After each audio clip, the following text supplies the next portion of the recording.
राजे रायगडच्या आपल्या महालात बसले होते.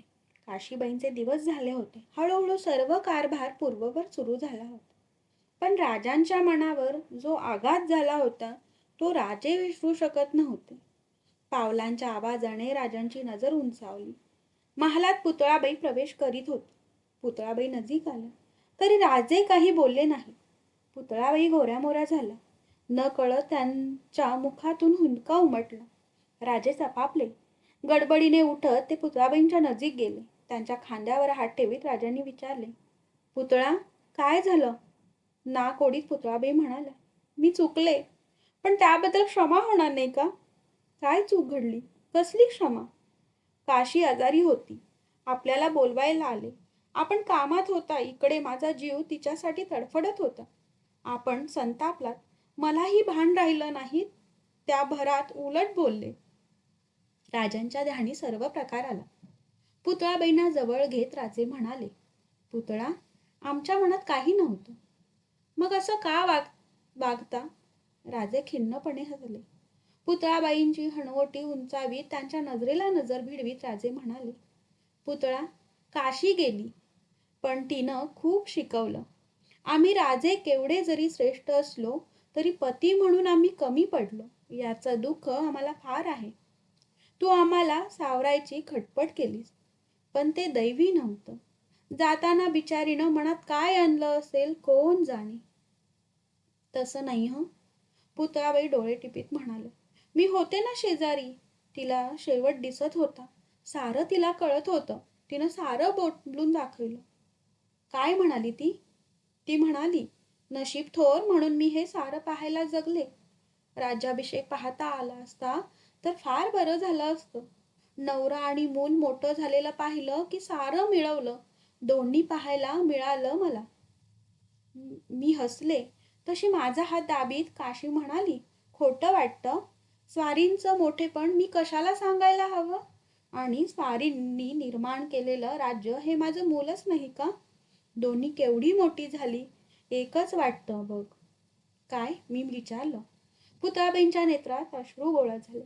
शब्द फुटेनासे झाले. राजे म्हणाले, सांग पुतळा, काय म्हणाली ती? पुतळाबाईंनी आवंडा गिळला. श्वास घेऊन त्या म्हणाल्या, ती म्हणाली, जाताना एकदा दर्शन घडावंसं वाटतं. मी म्हणाले, आत्ता घेऊन येते. तर ती म्हणाली, नको, त्यांच्या मागं पुष्कळ कामं. सवड असली तर बघ. राजांच्या डोळ्यातून अश्रू निखळले. आपले अश्रू पुशीत ते म्हणाले, पुतळा, दुःख वाटतं ते याचंच. आम्ही राज्य उभं केलं, प्रजा आम्हाला देव मानते, संत आम्हाला आशीर्वाद देतात, पण आमच्या जीवाशी जखडलेला तो जीव आम्हाला पाहत प्राण सोडावा ही त्याची साधी इच्छा. पण ती सुद्धा पुरी करू शकलो नाही. बिचारा अश्राप जीव तसाच निघून गेला. केवढ्या यातना त्या जीवानं भोगल्या असतील. अनेकांचे मनोरथ सिद्धीला नेणारे आम्ही खुद्द आमच्या घरात अपयशी ठरतो. त्यात आपला काय दोष? दोष कुणाचाच नाही. असलाच तर आम्हाला एकत्र जखडणाऱ्या देवाचा. पुतळा, साऱ्या आयुष्यात आम्ही एकच शिकलो. हे सारं जीवन परावलंबी आहे. करतो म्हणून काही साधत नाही. सोसणं आणि तेही एकट्यानं, एवढा एकच अर्थ या जीवनाला आहे. आलेली सुखदुःख माणूस किती चांगल्या तऱ्हेनं सोसतो यावर त्याचं कर्तेपण अवलंबून आहे. पुतळाबाईनं तो विषय एकदम बदलला. त्यांनी विचारले, मी इकडे येताना मनोऱ्याकडून आले तेव्हा होळी चौकात खूप गर्दी दिसत होती. सारे आले वाटतं. राजे म्हणाले, पुतळा, आज आम्ही चिपळूणला निघालो. केव्हा येणार? बहुतेक लवकर येऊ. तोवर मासाहेबांच्यावर लक्ष ठेवा. त्या भारी दगदग करून घेतात, त्यांना जपा. 2 प्रहरी जिजाबाईंचे आशीर्वाद घेऊन राजे राजगड उतरले. नौबतीचा गंभीर नाद गडावर उठला. पाचाडला गोळा झालेले राजांचे दळ राजांच्या इशारतीबरोबर उधळले. राजे चिपळूणच्या रोखाने दौडत होते. उन्हाळ्याचे दिवस असूनही भर उन्हात चिपळूणची छावणी राबत होती. खुद्द राजे येणार या वार्तेनं साऱ्या छावणीत एकच आनंद, उत्साह संचारला होता. प्रत्येक बारगीर आपले घोडे सजवण्यात मग्न होता. दळवटने झाडून लोटून लख्ख केलं होतं. केले होते. राजांच्या स्वागतासाठी हंसाजी मोहित्यांनी एक शाही डेरा दळवट्यावर उभारलेला होता. पायदळाने अश्वदळांनी आपली कडपे स्वच्छ केली होती. प्रत्येकाने आपले हत्यार तळपते ठेवले होते. राजे केव्हा येतील याचा नेम नव्हता. हंसाजी मोहित्यांनी छावणीचे सारे अधिकारी बोलावून घेऊन त्यांना सर्व सूचना दिल्या होत्या. राजांच्या छावणीचे पूर्ण ऐश्वर्य त्यांच्या नजरेला यावे यासाठी सर्व परिश्रम घेतले जात होते. राजांच्या आगमनाकडे साऱ्यांचे लक्ष लागले होते आणि 2 प्रहर टळत असता एक स्वार छावणीत प्रवेश करता झाला. हंसाजींच्या तंबू नजीक तो पायउतार झाला. आजूबाजूने बारगीर धावले. त्या स्वाराच्या चेहऱ्यावर हास्य होते. प्रत्येक जण विचारित होता, महाराज आले? मानेने होकार देत तो तंबूकडे चालत होता. साऱ्या छावणीत ती बातमी पसरली. हंसाजी मोहिते आपल्या अश्वपथकासह राजांना सामोरे जाण्यासाठी छावणीतून बाहेर पडले. सायंकाळच्या वेळी राजे येत असल्याची वार्ता बिनीच्या स्वारींनी आणली. एकच धावपळ उडाली. काही क्षणात साऱ्या छावणीवर शांतता पसरली. नौबतीचा नाद दुमदुमला. तुतारांचा आवाज आकाशाला भिडला आणि आपले अश्वपथक राजांच्या नजरेत आले. मंद गतीने घोडे येत होते. राजांच्या उजव्या बाजूला हंसाजी होते. राजांची नजर सर्वत्र फिरत होती. मुजऱ्यासाठी सर्वांच्या माना लावल्या होत्या. राजे शामियानानजीक पायउतार झाले. हंसाजींनी घोड्याची ओटाळी पकडली होती. राजांसह हंसाजी डेऱ्यात प्रवेशले. छावणीचे सर्व लहान थोर अधिकारी उभे होते. त्यात नाईक, हवालदार, जुमलेदार, हजारी, सरदार होते. राजे बैठकीवर विराजमान झाले. ते हंसाजींना म्हणाले, हंसाजी, तुमचा पराक्रम आम्हाला कळला. आम्हाला आनंद वाटला. यातच सारं मिळालं. हंसाजी बोलून गेले. राजांनी त्या रात्री विश्रांती घेतली. नंतरच्या 2 दिवसात ते छावणी मागून फिरत होते. त्यांच्याबरोबर हंसाजी मोहिते छावणीचे अधिकारी असत. राजांना छावणी पाहून समाधान वाटले. 3ऱ्या दिवशी राजांनी घोडदळाची पाहणी केली. एका तळावर 3000 घोडी उभी होती. रहवाल, इराकी, अरबी, कच्ची, टाकन, तुर्की अशी अनेक देशांची जातिवंत जनावरे एकत्र पाहून राजांना अभिमान वाटला. प्रत्येक स्वार हाताशी घोडे धरून उभा होता. स्वाराच्या पायात तंग तुमाणी, अंगात रुदार अंगरखे, कमरेला शेले आणि डोक्याला पागोटी होती. प्रत्येकाच्या कमरेला दुशेल्यात अडकवलेली तलवार व पाठीला ढाल शोभत होती. अश्वारूढ झालेले राजे प्रत्येकाचा मुद्रा स्वीकारित होते. जनावर निरखीत पुढे जात होते. ऊन वाढत होते, पण राजांना उन्हाचे भान नव्हते. अचानक राजांनी आपल्या घोड्याचा कायदा ओढला. मुजऱ्यासाठी झुकलेल्या तरुण स्वाराने मान वर केली. राजांची नजर त्याच्यावर खिळली होती. राजे त्याच्याकडे बोट दाखवीत पुटपुटले, याचं नाव? हंसाजी पुढे झाले, पण ते बोलणार तोच राजांनी त्यांना इशारत केली आणि एकदम हंसाजींकडे वळून म्हणाले, हा रामजी पांगेराचा भाऊ ना? हंसाजी स्मितवदनाने म्हणाले, जी महाराज, आपली आठवण अचूक आहे. नाही हंसाजी, फार ढोबळ आहे. राजे अभिमानाने पांगेराकडे पाहत बोलले. हंसाजी, रामजींचा पराक्रम कोण विसरेल? दिलेर खानाशी ज्या तडफेनं युद्ध करीत त्यांनी रणांगणी देह ठेवला, त्याला तोड नाही. ती आठवण आम्ही कशी विसरू? हाही तसाच पराक्रमी आहे महाराज. बेहलोल युद्धात आघाडीच्या वीरात हाही होता. मग अजून हा बारंगिरात का ठेवलात? पांगेरे, आजपासून तुम्ही आमचे शिलेदार झालात. आनंदित पांगेराने राजांना मुजरा केला. राजे पुढे सरकले. घोडदळाची पाहणी करून राजे डेऱ्यात विश्रांती घेत होते. शेजारी हंसाजी उभे होते. राजे हंसाजींना म्हणाले, हंसाजी, आम्ही इकडे येताना कोण काळजी होती, पण छावणी पाहून आम्ही निर्धास्त झालो. काय गडबड झाली होती? तसं काही नव्हतं. हेरांचे अंदाज चुकले.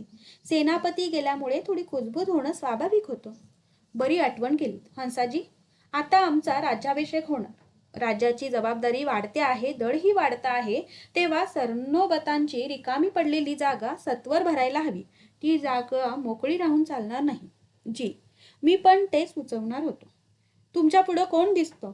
तसा माणूस शोधणं कठीण, पण आनंदरावांच्या सारखा धाडसी विश्वासू माणूस मिळणं कठीण. आनंदराव का? तुम्ही नाही? नाही महाराज. सरनौबताची जबाबदारी मोठी. नुसतं दळाचं प्रेम बाळगून चालत नाही. मुलखाचा माहितगार, लढाईचा नूर जाणणारा आणि प्रसंगी माघार घेण्यातही निष्णात असलेला हर हुन्नरी माणूस त्या जागी हवा. आणि आम्ही आपलीच निवड केली केली तर आपली आज्ञा डावलणं होणार नाही. पण आहे त्या ठिकाणी मला समाधान आहे. बघू, राजे म्हणाले. राजांनी 2 दिवसात पायदळाची पाहणी केली. राजांच्या आगमनामुळे दररोज निरनिराळ्या शिकारी तळावर येत होत्या. राजांना काही कमतरता भासू नये म्हणून सर्व खटपट करीत होते. राजांना विश्रांतीचे दिवस लाभल्यासारखे वाटत होते. एके दिवशी दळाचे सारे प्रमुख राजांच्या भेटीसाठी आले. बराच वेळ झाला तरी त्यांच्या आगमनाचा हेतू राजांच्या ध्यानी येईना. शेवटी राजे हंसाजींना म्हणाले, हंसाजी, या मंडळींच्या मनातला हेतू सांगून टाका ना. महाराज, ही सारी मंडळी माझ्या मागे लागली. आपल्या राज्याभिषेक होणार तो पाहायला साऱ्यांना गडावर येण्याची आज्ञा व्हावी असं सर्वांना वाटतं. त्या अनपेक्षित उत्तराने राजे चपापले. त्या मागच्या प्रेमाने त्यांना भरती आले. तुम्हाला हे वाटणं स्वाभाविक आहे, पण राज्याभिषेकाला सर्वांनीच यायचं ठरवलं तर आम्ही नको म्हणणार कोणाला? सारे गडकरी, सारे स्वार गडावर गोळा झाले तर सारं राज्य असुरक्षित राहील. उलट आमच्या राज्याभिषेकाच्या वेळी मोगल आणि आदिलशाही काहीतरी विघ्न आणतील की काय अशी भीती आम्हाला वाटते. त्यासाठी आम्ही छावणी पाहायला आलो. तुम्ही जागरूकतेनं राहिलात तर आमचा राज्याभिषेक निर्विघ्नपणे पार पडेल. ती जबाबदारी उलट तुम्ही उचलायला हवी. क्षणभर शांतता पसरली. राजे सर्वांच्याकडे पाहत होते. निळकर पुढे झाले, मुजरा करून म्हणाले, महाराजांनी बेगो राहावं. राजांनी निळकरांना जवळ केलं. त्यांच्या खांद्यावर हात ठेवून ते म्हणाले, आमची हीच अपेक्षा होती. आम्ही तुमच्या जीवावर निश्चिंत आहोत. जमेल तेवढे लोक आम्ही गडावर बोलवून घेऊ. आम्ही आता लवकर परतावं असं म्हणतो. थोडा मुक्काम वाढला तर पाहावं असा अर्ज आहे, हंसाजी म्हणत. कारण आपण राज्याभिषेकाला जाणार, जाताना यश घेऊन जा. मतलब गड हेरून ठेवला आहे. आज्ञा होईल तर तो आपल्यात सामील करून महाराजांनी जावं असं सर्वांना वाटतं. कोणता गड? केळंजा. हेरानी गड निरखला आहे. अपयश येणार नाही. हंसाजी, तुम्ही असता अपयश कसं शक्य आहे? या देण्या परत थोर देणं आम्ही पाहिलं नाही, पण हा पराक्रम पाहायला आम्ही जातीनिशी येणार. मोहिमेचा तपशील ठरला आणि राजे दळासह केळंजाकडे निघाले. राजे पाठीशी असल्याने साऱ्या फौजेत एकच आत्मविश्वास नांदत होता. राजांच्या फौजेने केळंजाला वेढा दिला. मोठ्या तडफेने हंसाजींनी आपल्या फौजेसह गडावर सुलतान धावा केला. तर्फेची लढाई झाली. किल्लेदार गंगाजी तिथं मारला गेला आणि केळंजावर भगवे निशाण चढले. गडाची व्यवस्था लावून राजे माघारी चिपळूणच्या दळवटण्यास आले. मोहिमेत भाग घेतलेल्या फौजेची राजे पाहणी करीत होते. काहींना किरकोळ जखमा झाल्या होत्या, पण प्रत्येकाच्या चेहऱ्यावर विजयाचा आनंद ओसंडत होता. अचानक राजांचे पाऊल थांबले. राजांच्या समोर एक उमदा तरुण उभा होता. त्याची उंची पुरी अंगलट नजरेत भरत होती, पण त्याहीपेक्षा त्याच्या जखमेने राजांचे लक्ष खिळून राहिले. कपाळापासून हनवटीपर्यंत उतरलेला वार दिसत होता. जखमेवर गोठलेल्या रक्ताचा वन दिसत होता, पण त्या वीराच्या चेहऱ्यावर हास्य होतं. राजांसमोर बोडके जाऊ नये म्हणून डोक्यावर मराठेशाही पागोटे त्याने घातले होते. राजांनी विचारले, याचं नाव? मल्हारी ताडेल. चिपळूणचाच आहे. हुद्दा? पायदळात दाहीचा आहे. केळंजाच्या सुलतान धव्यात हा होता. भारी शौर्यानं लढला. ते सांगण्याची गरज नाही. पण अशा जखमींना त्रास कशाला दिलात? त्याला छावणीत ठेवलं होतं, पण आपल्या दर्शनाच्या ओढीनं आपणहून हट्टानं आला. खरं? म्हणत राजे त्या वीरानजीक गेले. डोक्याच्या पागोट्याने त्रास होत असेल म्हणून राजांनी आपल्या हातांनी पागोटे हळूवारपणे उचलले. जखम न्याहाळीत राजे म्हणाले, असा वार करणारा वीर धन्य, आणि त्याचं तडफेनं तो वार झेलून उभा राहणारा शतधन्य. मुजरा करून मल्हारी म्हणाला, महाराज, वार करणारा उभा राहिला नाही. शाब्बास मल्हारी. राजे त्याच्या पाठीवर हात ठेवीत म्हणाले, हंसाजी, हा वीर दाहीजा नाही, हजारात एक आहे. आजपासून याला हजारी करा. पालखी मागवा, हा पालखीतून छावणीत विश्रांतीला जाईल. आजपासून याला पालखीचा मान. मल्हारी त्या बोलण्याने विरघळला. त्याने राजांचे पाय शिवले. मागवलेल्या पालखीतून मल्हारी छावणीत गेला. रात्री राजे हंसाजीरावांच्या बरोबर बोलत असता राजांनी विचारले, हंसाजी, छावणीची तजवीज पुरेशी आहे ना? पावसाळी छावणी हलवावी लागेल असं वाटतं. कारण वैरण दाणापाणी कमी आहे. पण का? स्पष्ट बोलतो, क्षमा असावी. एवढी मोठी छावणी पण जुमलेदार कारकून द्यावं तसं लक्ष देत नाही. खानगीबाबत आम्हाला काही बोलता येत नाही. हंसाजी, तुम्ही चिंता करू नका. आम्ही गडावर जाताच याची चौकशी करू. आता गडावर जायला हवं. आणखीन एक अर्ज आहे. बोला. साऱ्या छावणीची सतका करण्याची इच्छा आहे. राज्याभिषेकाला आपण निघाला तेव्हा हे वाटणं उचित आहे. जगदंबेची इच्छा. दुसऱ्या दिवशी राजाने सर्व जुमलेदार, हवालदार, कारकून यांना बोलावून घेतले. छावणीच्या काटकसरीचा जाब विचारला. जुमलेदार पुढे होऊन सांगते झाले. अचानक छावणी वाढली, अंदाज चुकला, त्यामुळे हा निर्णय करावा लागला. गडावर ही हकीकत गेली? जी, त्या आज्ञेनंच हा निर्णय केला. ठीक आहे, आम्ही पाहू. राजे हंसाजींसह डेऱ्याबाहेर आले. छावणीच्या पूर्वेला एक सुंदर शामियाना उभारला होता. राजांसाठी मांडलेल्या उच्चासनावर राजे विराजमान झाले. राजांच्या आज्ञेने राजांच्या उजव्या हाताला मोहरांची ताटे ठेवली होती. सतक्याला सुरुवात झाली. मानाप्रमाणे एक एक सामोरा येत होता. कुवतीप्रमाणे राजांच्या वरून सत्कार करीत होता. राजे प्रत्येकाच्या हातात एक होंड ठेवीत होते. सायंकाळी सत्कार संपला. राजांनी हंसाजींना सामोरे बोलावले. हंसाजी, आम्ही तुमची छावणी पाहिली, फौजेचं तुमच्यावरचं प्रेम पाहिलं, तुमचं शौर्य आम्हास माहीत होतं. पण केळंजांची मोहीम प्रत्यक्ष पाहता आली. आम्ही तुमच्यावर प्रसन्न आहोत. प्रतापरावांची मोकळी जागा आज आम्ही तुम्हास देत आहोत. तुम्ही आमचे सरनोबत आहात.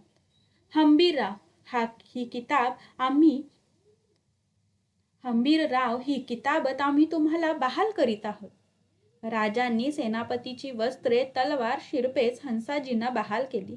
हंसाजी मोहिते, हंबीरराव मोहिते सरनोबत बनले. निर्धास्त मनाने राजांनी छावणी सोडली. राजे गडावर येताच राजांनी आणाजी, मोरोपंत, निराजीपंत यांना बोलावून घेतले. राजे आणाजींना म्हणाले, आणाजी, आम्ही चिपळूणची छावणी पाहून आलो. एवढ्या इमाने इतबारे राज्य राखणारे जीव, पण आजच छावणीचा दाणागोटा कमी भासतो आहे. पावसाळ्यात छावणी कशी टिकवावी याची चिंता सर्वांना पडली आहे. छावणीचा दर सालप्रमाणे खर्च मंजूर झाला आहे, आणाजी सांगते झाले. पण अचानक तळ वाढल्यानं जरा तूट आली आहे, हे खरं. मग जरा काटकसरीनं घेतलं तर सर्व होऊन जाईल. काय होऊन जाईल आणाजी? राजे संतप्त झाले. की कैक वेळा असे शांतपणे बोलत असत. तो किंचित घोगरा आवाज ऐकताच आणाजी चपापले. आणाजी, तुम्ही मंडळी जाणती. तुम्ही असं म्हणता? समजून घ्यायचं म्हणजे तळानं अर्धपोटी राहायचं, जनावरांनी अंग सोडायचं, कशासाठी? तसं नाही, पण आजूबाजूच्या मुलखातून. आणाजी, काय सांगता? त्याचा परिणाम माहीत आहे. आमची प्रजा आम्हीच लुटल्यासारखं होईल. आमच्यापेक्षा मोगलाई परवडली असं आमचे लोक म्हणतील. छावणीनं सोडून गावास उपद्रव देऊ नये म्हणून आमची सक्त ताकीद असते. ती याचसाठी. खर्चाचा विचार न करता तातडीनं छावणीला मदत पाठवा. पावसाळी दिवस यायच्या आत छावणी निर्धास्त करा. जी, आजच पत्र लिहितो. पत्र आम्ही लिहू. पुरेपूर रक्कम पाठवण्याची व्यवस्था आजच्या आज करा. राजांनी बाळाजींना बोलावणे पाठवले. बाळाजी लेखन साहित्य घेऊन आले. आणाजी, हिराजी, मोरोपंत महालात होते. अस्वस्थपणे फेऱ्या मारीत राजे बाळाजींना मजकूर सांगत असलेले ते पाहत होते. प्रत्येक शब्द मनात शिरत होता. राजे सांगत होते, मशरूल आना जुमलेदारांनी व हवालदारांनी व कारकुनांनी दिमत पायगो मुक्काम मोजे दलवटणे ता चिपळूण मामले दाभोळ प्रति राजाश्री शिवाजीराजे सुआबी सैबांनो अलफ कसबे चिपळुणी साहेबी लष्करांची विले केली आणि या उपरी घाटावरी कटक जावे असा मान नाही. म्हणून एव्हा छावणीत रवाना केले. एसिया चिपळुणी कटकाचा मुक्काम होता. याकरता दाभोळांच्या सुबेयात पावसाळ्या कारणे पागे सामावदाना व वरकड केला होता. तो कित्येक खर्च होऊन गेला. चिपळूणच्या आसपास बिलातीत लष्कराची तसवीस व गवताची व वरकड हर एक बाब लागली. त्याकरता हाल काही उरला नाही. ऐसे असता वैशाखाचे दिवस, उन्हाळा हेही पागेच अधिक बैठी पडली, परंतु जरूर झाले. त्याकरता कारकुनांकडून व गडोगडी गल्ला असेल तो देऊन जैसी तैसी पागेची बेगामी केली आहे. त्यास तुम्ही मनास माने ऐसा दाना रातीब गवत मागाल असेल तो वरी धुंदी करून चाराल. नाहीसे झाले म्हणजे मग काही पडत्या पावसात मिळणार नाही.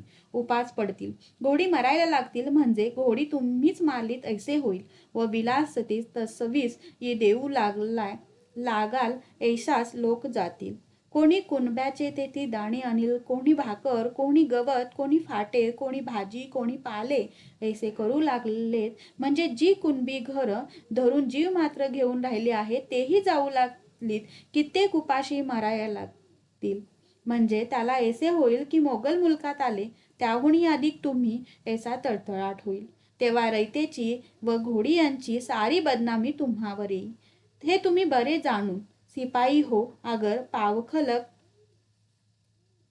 हो बहुत यादी धरून वर्तणूक करणे. कोणी पागेस अगर मुलकात गावोगाव राहिले असाल त्यांनी रयतेस काडीचा आजार द्यायची गरज नाही. आपल्या राहिला जागाहून बाहेर पाया घालाया गरज नाही.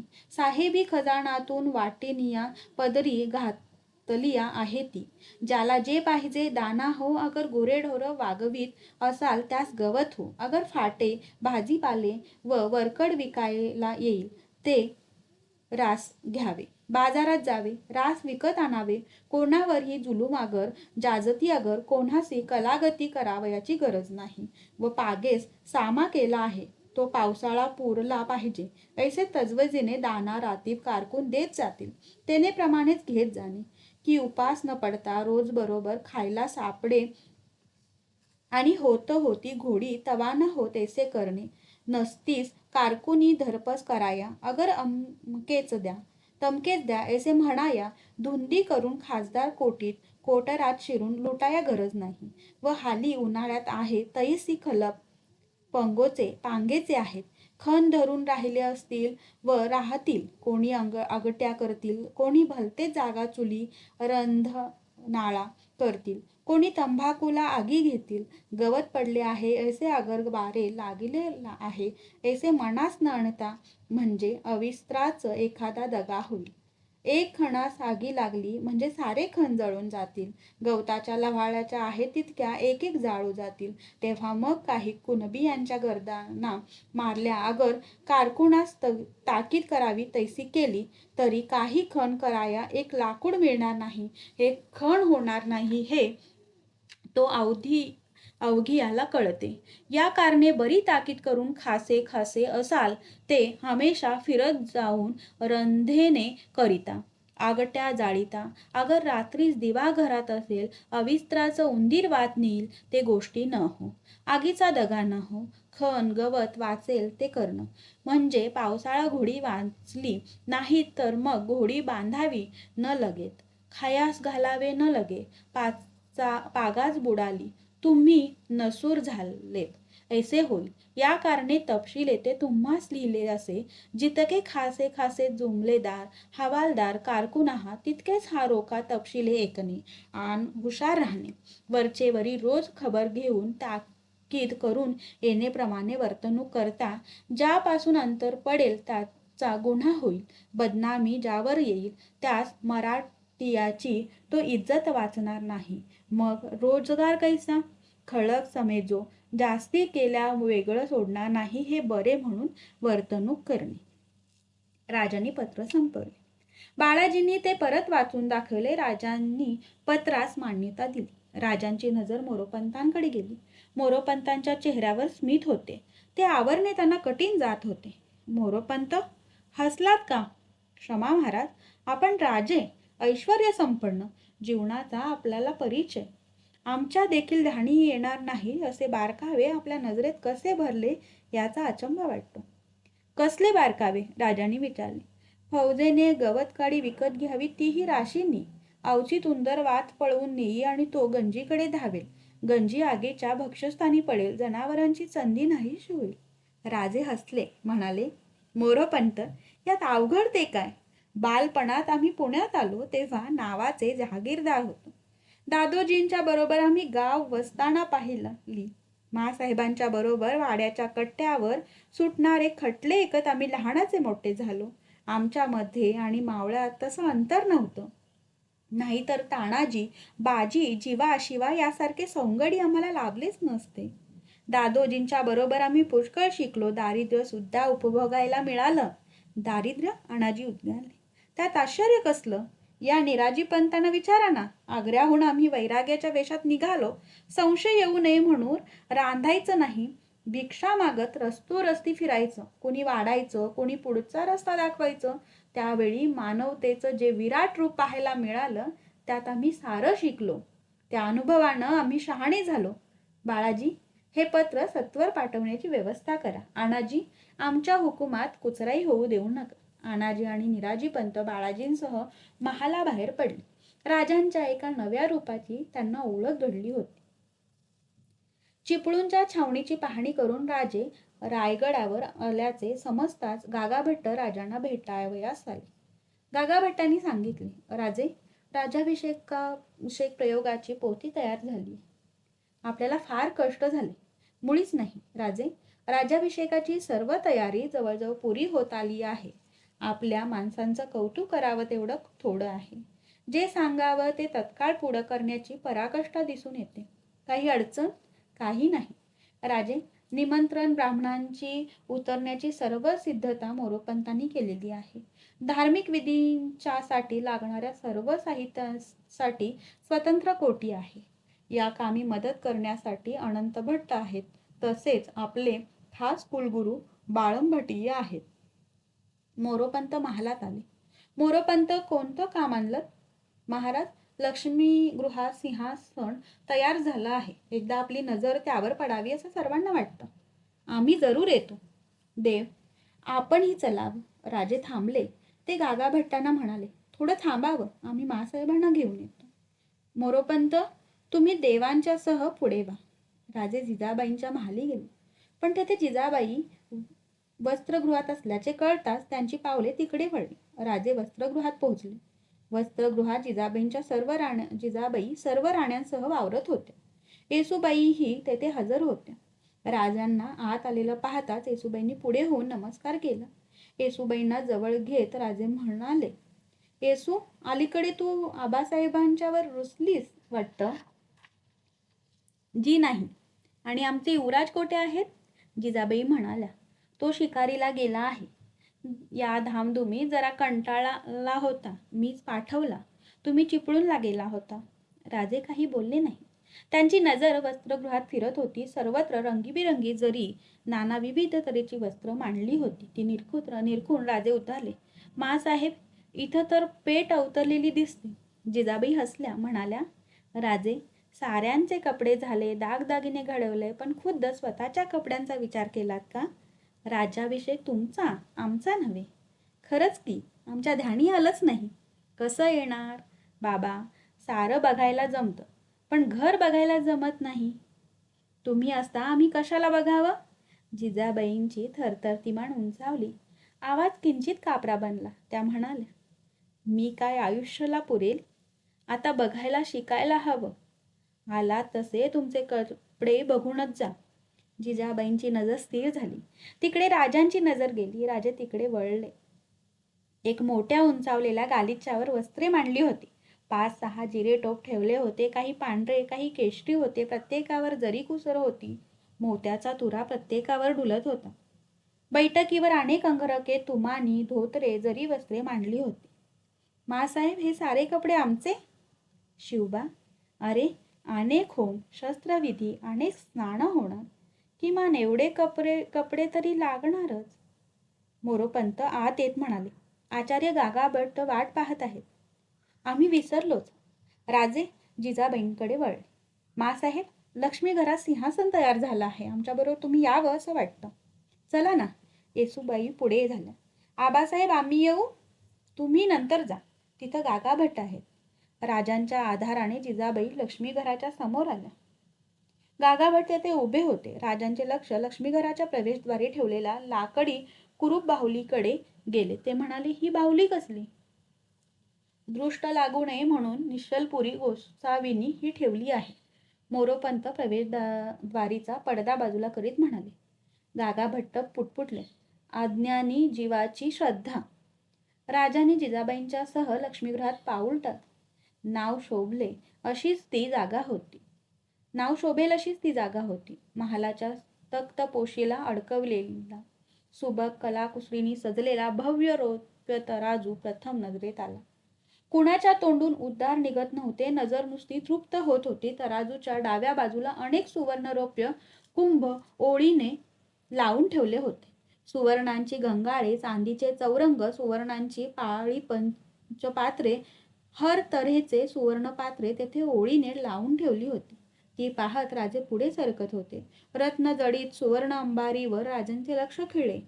ही इथंच तयार केलीत? जी नाही, मोरोपंत म्हणाले. सुरतेला ही मिळाली. इथं फक्त उजाळा दिला, काही रत्न जडवली. राजे जिजाबाईंसह राजसिंहासनाजवळ आले. सिंहासनावरचे आच्छादन दूर केले गेले. नामांकित रत्नांची संपूर्ण मडवलेली ते भव्य सुवर्ण सिंहासन अष्टकोनी होते. 8 कोणांवर सुवर्णसिंह बसवले होते. सिंहांचे डोळे माणकांचे जडवले होते. प्रत्येक सिंहावर एक स्वर्णस्तंभ उभारला होता. त्या 8 सुवर्णस्तंभावर सिंहासनाची मेघंडबरी सावरली होती.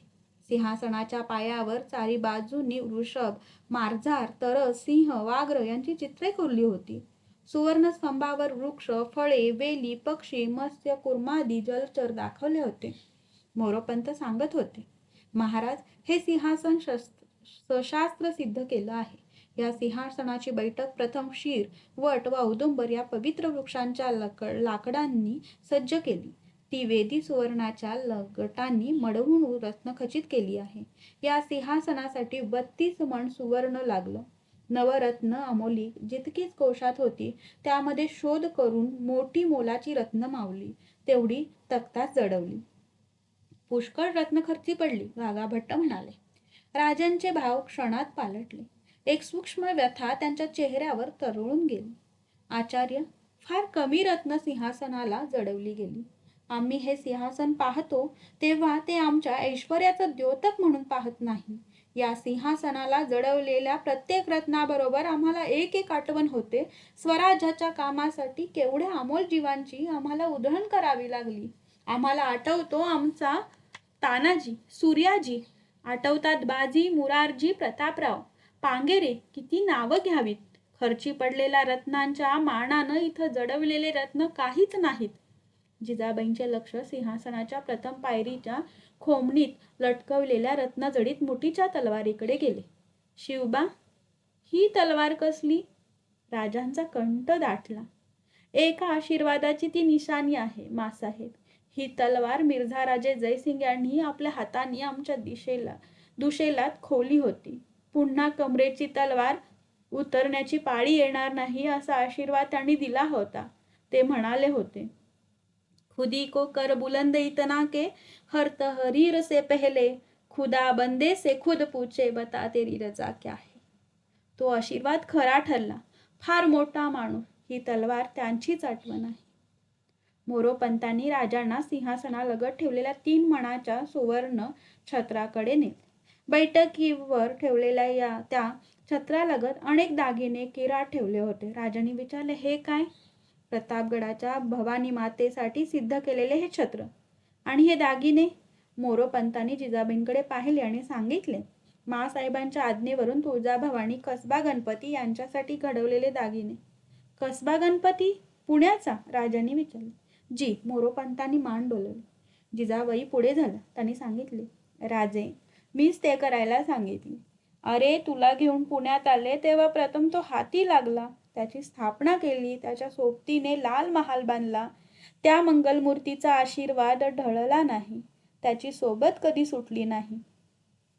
खरं आहे मासाहेब. आम्ही काय करणार? तो चिंतामणी, विघ्नहर्ता, सुखकर्ता, त्यानंच आम्हाला तारलं, वाढवलं, प्रत्येक संकटात धीर दिला. जिजाबाईंनी एकदम हाक मारली, राजे. काय मासाहेब? जिजाबाई बोलण्याचा प्रयत्न करीत होत्या, पण शब्द सुचत नव्हते. राजांनी परत विचारले, काय म्हणत होतात मासाहेब? काही नाही रे. एक नवस बोलले होते तो आठवला. कसला? काय सांगू तुला. तू आग्र्याला गेलास, तिथंच अडकलास. काही सुचेना तेव्हा तुळजाभवानीला मागून घेतलं होतं. काय? तुम्ही सुखरूपपणे आला तर देवीची जमीन रुपयानं मडवीन असं बोलले हो बघ.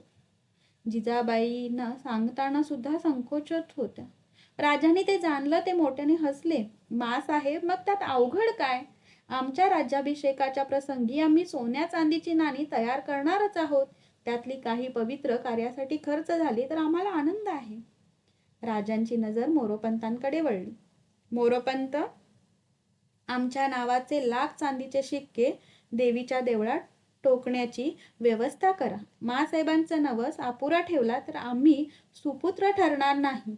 या छोट्या आईला मानलं नाही तर ती मोठी आई आम्हाला जवळ करणार नाही. जिजाबाईंची प्रेमाने ओथंबलेली नजर राजांच्यावर स्थिरावली.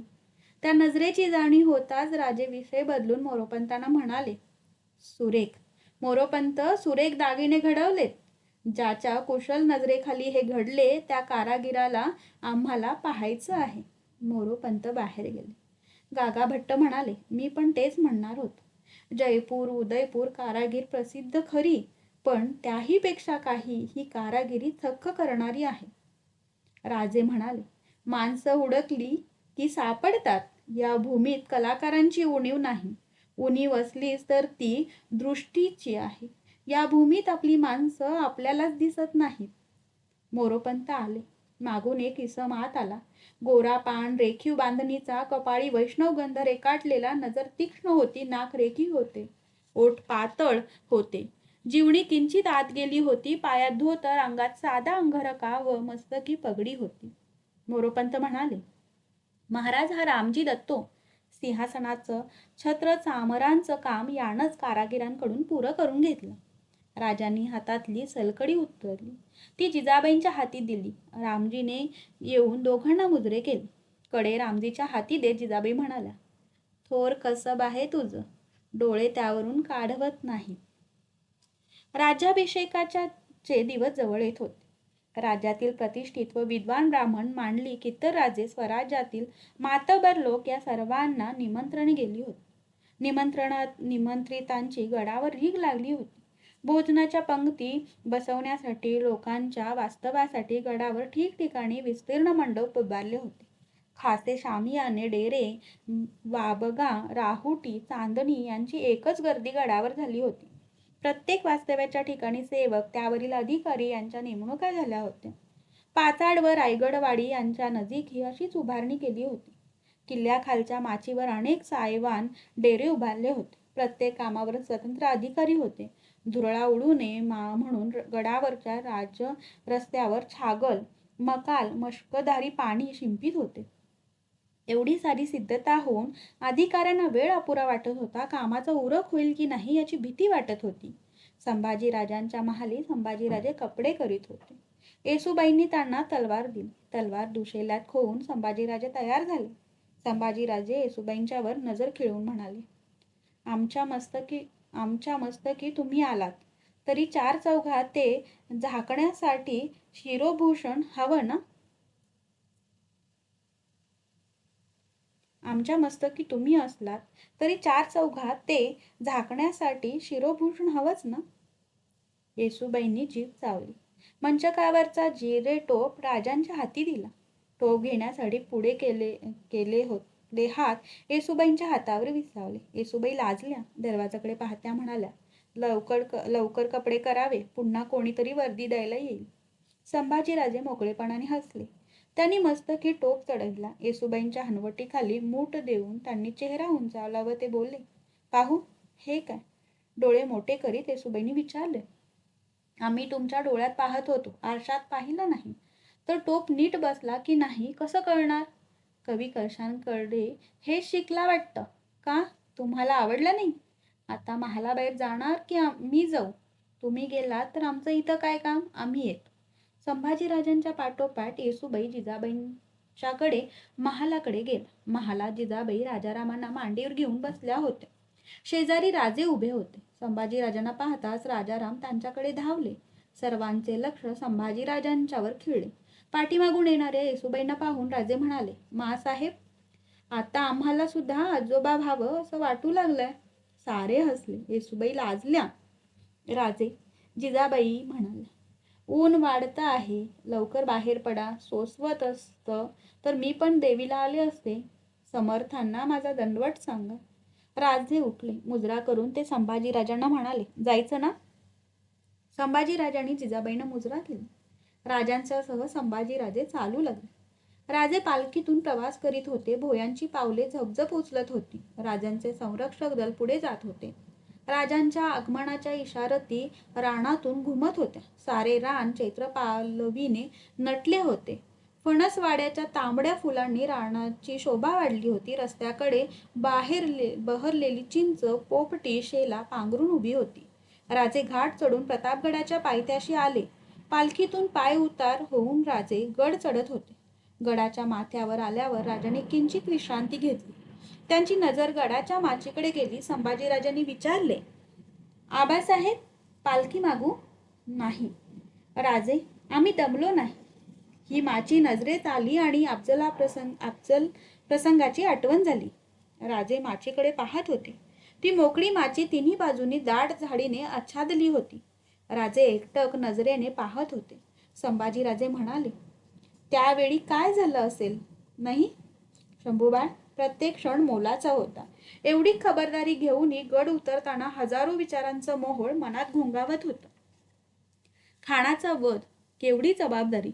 शंभूबाळ, खानाचा वध फार सोपा होता. त्याची चिंता आम्हाला नव्हती. आमचं लक्ष होतं खानाच्या तळावर.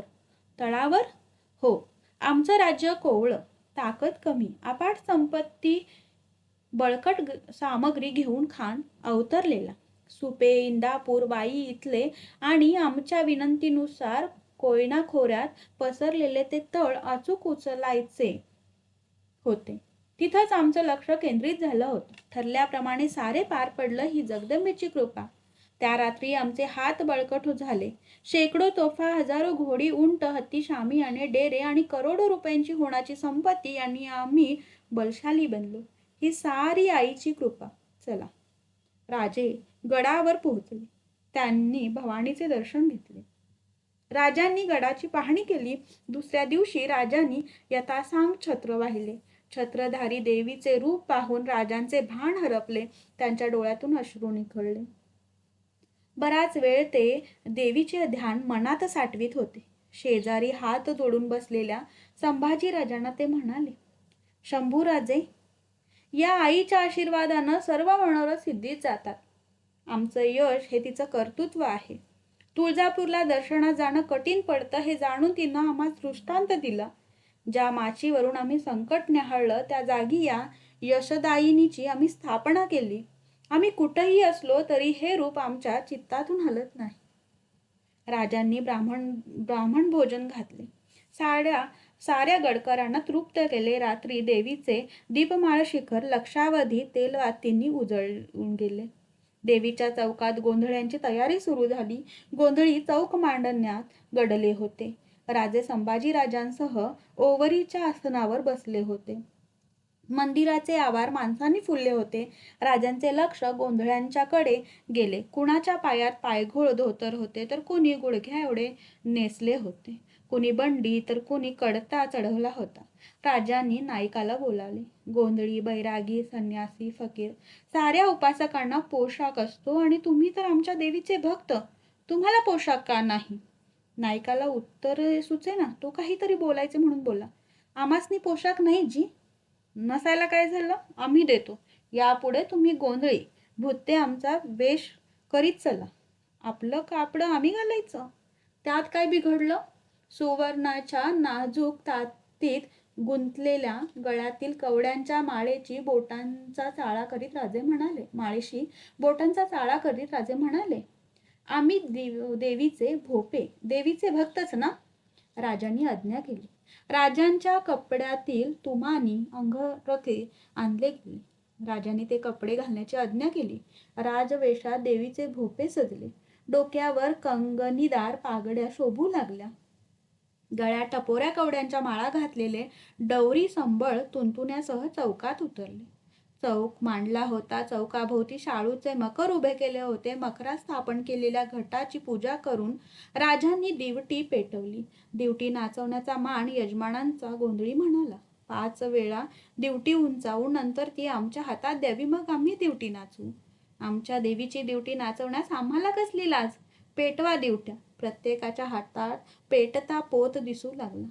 हात तालावर नाचू लागले. वाऱ्यावर पोत फरफरत होते. राजांनी एक रिंगण पुरे केले आणि दिवटी संभाजीराजांच्या हाती दिली.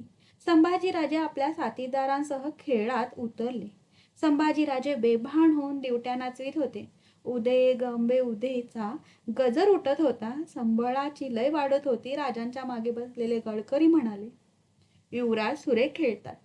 राजे काही बोलले नाही. ते एकटक युवराजांना निरखीत होते.